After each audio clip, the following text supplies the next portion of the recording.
बिस्मिल्लाहिर्रहमानिर्रहीम। अस्सलाम वालेकुम। मैं हूं तसव्वुर शहज़ाद और आप देख रहे हैं तसव्वुर शहज़ाद ऑफिशियल। नाज़रीन, नई बनने वाली पाकिस्तान इस इस्तेहकाम में पाकिस्तान पार्टी एक नई मुश्किल में फंस गई है। उनको एक लीगल नोटिस हुआ है। ये क्या नोटिस है? और चौधरी परवेज़ इलाही की अहलिया पहली बार मंजर-ए-आम पर आई हैं और उन्होंने एक वीडियो पैगाम में अपने शौहर के साथ होने वाली मुलाकात और उनके जेल में उनके साथ जो सलूक हो रहा है, इस पर गुफ्तगू की है। ये दो मौजू हैं आज हमारे, इन पर गुफ्तगू होगी। अगर आपने हमारा चैनल सब्सक्राइब नहीं किया तो सब्सक्राइब कर लीजिए, बेल आइकन का बटन दबा दीजिए और कमेंट सेक्शन में अपनी राय से हमें ज़रूर नवाजिएगा। सबसे पहले आते हैं कि जहांगीर तरीन और पाकिस्तान तहरीक इंसाफ छोड़ने वाले रहनुमाओं की जो मुश्तरका एक नई जमात बनी है, जिसका नाम उन्होंने इस्तेहकाम पाकिस्तान पार्टी रखा है।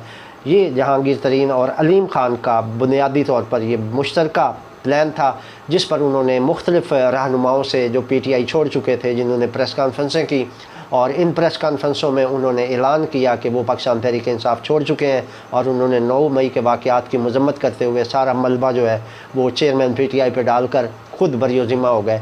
इनकी जो जमात है इस्तेहकाम पाकिस्तान पार्टी, उसको अब एक बड़ी मुश्किल का सामना करना पड़ गया है और वो ये है कि जमात के नाम की ममासलत की वजह से उन्हें एक लीगल नोटिस भेज दिया गया है और उसमें उनसे वजाहत तलब की गई है और कहा गया है कि 7 यौम के अंदर अंदर वो अपनी पार्टी का नाम तब्दील करें। बसूरत दीगर उनके ख़िलाफ़ फ़ौजी और सिविल और फ़ौजदारी कार्रवाई की जाएगी।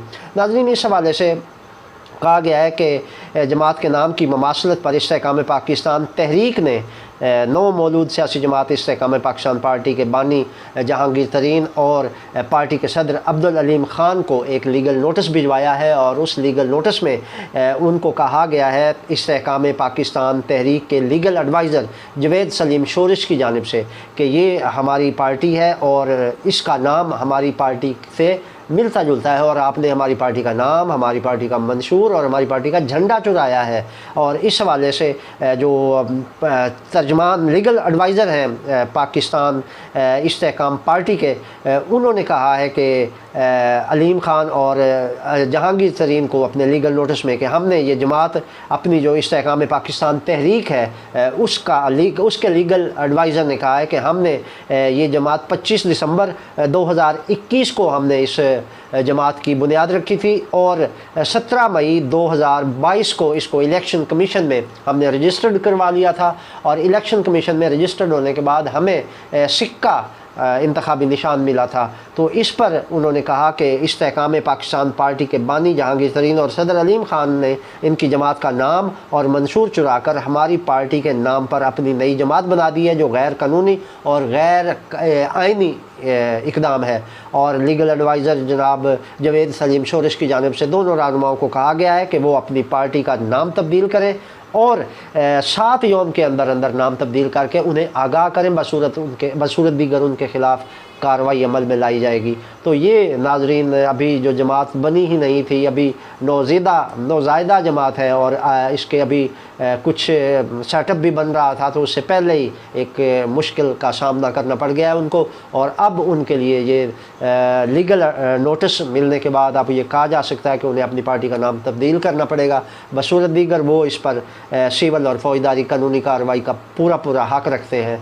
तो ये इस्तेहकाम पाकिस्तान पार्टी जो है उनकी जानिब से ये लीगल नोटिस दिया गया है। इसके अलावा नाज़रीन, साबिक़ वज़ीर आला पंजाब और पाकिस्तान तहरीक इंसाफ के सदर चौधरी परवेज़ इलाही की अहलिया पहली मरतबा जो है वो मंजर-ए-आम पर आई हैं। उन्होंने अपना एक वीडियो पैगाम दिया है और उस वीडियो पैगाम में उन्होंने दो टोक अंदाज में अफसोस का इजहार किया है और मुख्तलिफ़ सवालात किए हैं हुकूमत से कि एक साबिक़ वज़ीर आला को C क्लास की सहूलियात भी जेल में नहीं दी जा रही। उन्होंने अफसोस का इजहार किया कि चौधरी परवेज़ इलाही एक सीनियर सियासतदान हैं, बुज़ुर्ग शहरी हैं और इसके अलावा साबिक़ वज़ीर आला हैं। तो हुकूमत बताए आखिर क्या वजह है कि उन्हें आम शहरियों की तरह भी ट्रीट नहीं किया जा रहा, बल्कि उनके साथ जो सलूक किया जा रहा है वो तशवीशनाक और अफसोसनाक और गैर आइनी है। इसके अलावा उन्होंने कहा कि आज परवेज़ इलाही से मेरी मुलाकात हुई है और उनका हौसला बुलंद था जिस पर मुझे तशफ़ी हुई।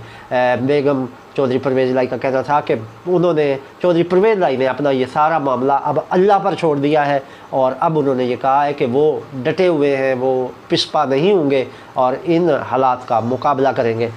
नाजरीन, चौधरी परवेज़ इलाही अलिया ने मज़ीद क्या कहा, आइए आपको उनका वीडियो पैगाम सुनवाते हैं। बिस्मिल्लाहिर्रहमानिर्रहीम। मैं पहली दफ़ा मीडिया के सामने अपने हस्बैंड के बारे कुछ हक़ाइक़ बयान करने के लिए आई हूँ। आज से चंद रोज़ पेशतर मुझे PIC हॉस्पिटल से फ़ोन आया। रात के तकरीबन 1:30 बजे मैं सोई हुई थी उस वक्त। उस फ़ोन कॉल पे मैं उठी, घबरा के मैंने पूछा, पता चला कि जी डॉक्टर साहब बोल रहे हैं PIC से, तो आपके हस्बैंड के बारे में बात करनी है। मैं बड़ी परेशान हुई। मैंने कहा वो तो कैंप जेल में है, तो आप इधर से कैसे बोल रहे हैं? उन्होंने बताया नहीं, उन्हें एमरजेंसी में हमारे पास लाया गया है कि उनकी अचानक तबीयत ख़राब हो गई है, तो आप मैडम जितनी जल्दी हो सके उनकी सारी मेडिकल रिपोर्ट्स लेकर हमारे पास पहुंच जाएं। मैं जैसे तैसे जल्दी करके हॉस्पिटल पहुंची। वहाँ गेट पे पुलिस की बहुत बड़ी नफरी मौजूद थी। मैंने उनसे रिक्वेस्ट की कि मुझे 2 मिनट के लिए अंदर जाने दें, मिलने उनसे। 2 से तीसरा मिनट मैं नहीं लूँगी। मैंने उस पुलिस वाले को कहा कि मेरे पास घड़ी नहीं है, आपके पास तो है, आप उस पर टाइम नोट कर लें। उन बेचारों के भी मुंह लटके हुए थे। बड़ी अफसरदा हालत में उन्होंने जवाब दिया कि मैडम, हम परवेज़ साहब की बहुत इज़्ज़त करते हैं, लेकिन हमें इजाज़त नहीं है, हम मजबूर हैं। मैंने कहा फिर भी अंदर पूछ तो आए एक दफ़ा जाके। उनमें से 1-2 लोग गए, वो फिर वापस आके कहते नहीं मैडम, इजाज़त नहीं मिली। बहरहाल मैं वहाँ कोई तकरीबन 2-3-4 घंटे, मुझे टाइम नहीं याद कितना टाइम मैं वहाँ खड़ी रही हूँ। तो उसके बाद कोई तकरीबन 4:30-5 बजे ये परवेज़ को वापस ले गए उधर कैंप जेल, उनके इनकम्प्लीट टेस्टों के साथ। इस चीज़ की गवाही आपको PIC के डॉक्टर भी देंगे कि उनके टेस्ट कंप्लीट नहीं होने दिए गए। डॉक्टर्स ने रोकने की कोशिश की, लेकिन वो नहीं रोके गए। उसके बाद फिर दूसरे दिन मैंने मुलाकात के लिए ट्राई किया। काफ़ी रिक्वेस्ट रोज़ की जाती थी, लेकिन वहाँ से कोई जवाब नहीं मिलता था। फिर एक दिन ये कहा गया कि ठीक है मैडम, आप कल आ जाइएगा इतने बजे, हम आपको मिलवा देंगे। जब मैं वहाँ गई तो गाड़ी में, यकीन करें, कोई 3 से 4 घंटे तक मुझे बिठाया गया। कभी एक आता था बाहर कि जी अभी ऊपर से सर से बात कर रहे हैं, अभी आपको मिला देते हैं। फिर आते थे जी आधे घंटे बाद मिलाएंगे। फिर जी अभी सर ने दूसरी जगह बात करनी है, आप मैडम थोड़ी देर इंतज़ार करें। मैंने कहा मैं बैठी हूँ, आप मैं रात तक बैठी रहूँगी, जब भी आप कहेंगे तो मैं इधर बैठी हूँ, कोई फ़र्क नहीं पड़ेगा। उससे फिर ये हुआ कि फाइनली आकर उन्होंने मुझे कहा कि नहीं आप घर चली जाएँ, वी आर सॉरी, हम नहीं मिला सकते। ये मुझे एग्जैक्ट याद नहीं किस दिन की बात है। उसके बाद फिर मेरी आज सुबह मुलाकात हुई है उनसे। अल्हम्दुलिल्लाह आज जब मैं उनसे मिली तो वो फिज़िकली तो मुझे काफ़ी वीक नज़र आए, लेकिन उनका जो हौसला और वो अल्लाह पे तवक्ल मुझे उनके नज़र आया, वो मेरे दिल को देख के काफ़ी तसल्ली हुई कि वो मुझे यूँ महसूस हुआ कि इतना उनका तवक्ल अल्लाह की ज़ात पे पहले नहीं था जितना अब इस जेल में आने के बाद मुझे महसूस हुआ। जब मैंने उनसे पूछा कि अब आप क्या सोच रहे हैं, तो उस पर उन्होंने मुझे बताया, मैं समझना चाह रही थी कि इस जिस्मानी और ज़हनी तशद्दुद के बाद अब उनकी अपनी ज़ाती क्या सोच है, वो क्या चाहते हैं। इस पर उन्होंने मुझे बताया कि मेरा पहले स्टैंड और पहले जो मेरा स्टांस था, मैं आज भी उसी पे कायम हूँ। मेरा आज भी वही मौक़िफ़ है जो पहले था, और आज भी उसी पे कायम हूँ, और इंशाअल्लाह ताला आइंदा भी मैं उसी पे कायम रहूँगा। ये सारी फैमिली के लिए भी मेरा यही पैगाम है, और बाकी लोगों के लिए भी यही है। उस पर शुक्र है, मेरे दिल को काफ़ी तसल्ली हुई। लेकिन जो उन्होंने मुझे जेल के हालात बताए, वो मैं आप सबको बयान करना चाहती हूँ कि जो जेल में, पंजाब की सारी जेलों में जब मुझे पता चला है कि हर कैदी को, C क्लास कैदी को, वो भी C क्लास में है, कोई A B कुछ नहीं है, कोई भी बंदा वहाँ से चेक कर सकता है। जिस किसी को भी मेरी इस बात पे ज़रा सा भी शुबा शक होए, वो वहाँ से बासानी चेक कर सकता है कि मेरी इस बात में कितनी सच्चाई है।